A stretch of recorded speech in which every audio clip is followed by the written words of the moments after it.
online identities and social deviance. And I'll be using Howard Becker's theory of social deviance. Becker talks about social deviance as an outcome of social rules and norms, which means that it's not the action is not intrinsically deviant, it's the response of the community to the action that creates it, or that labels it as a deviant act. The degree of which this reaction can change depends on time. So something that's deviant or considered a deviant activity at one point in time might be considered not deviant at another point in time. And it also changes with the reaction of the community story.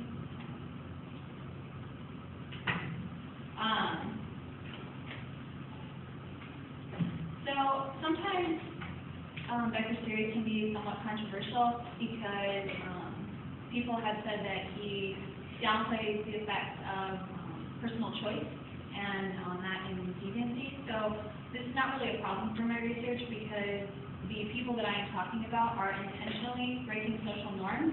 So there is no question as to whether or not they're responsible for these actions. It's pretty much part of what they're doing. So one example of this kind of activity would be someone who creates a false identity in order to understand the rules of a website, because just as there are people who struggle to understand social rules in face-to-face conversations, the same could be expected of people in online communities.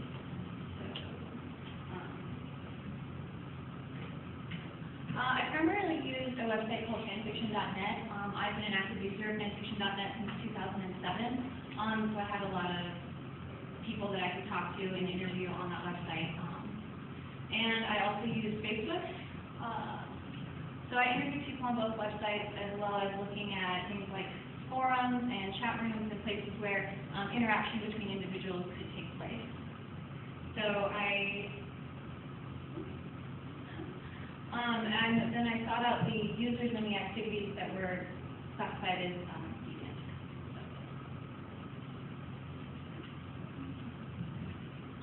So this is images of fanfiction.net, and this is the homepage that you would see when you first log in. These are all of the fandoms or places where you can find stories.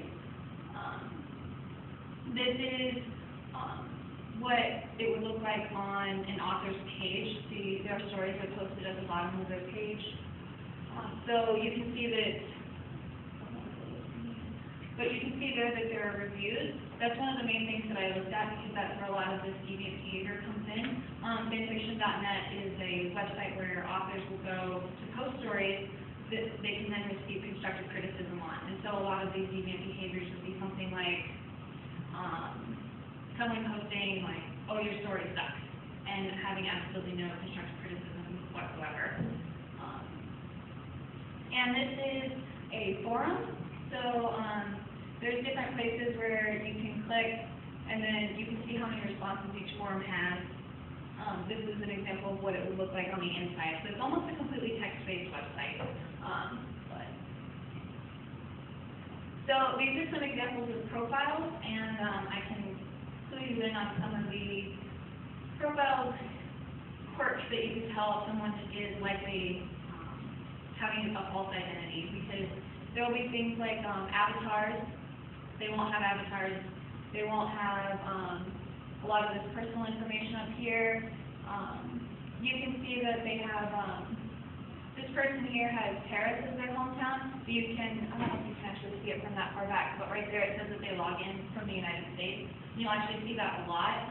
Someone will make up a completely random place in the middle of nowhere, but you can tell that they're logged in from a completely different country. So the categories that I kind of came up with were, it's actually continuum based, and there are non-computational users at one end and computational users on the other end, and then a strange fun mix in the middle.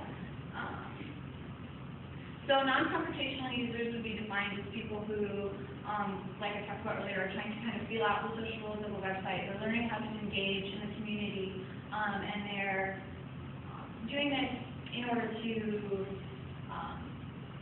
more actively understand.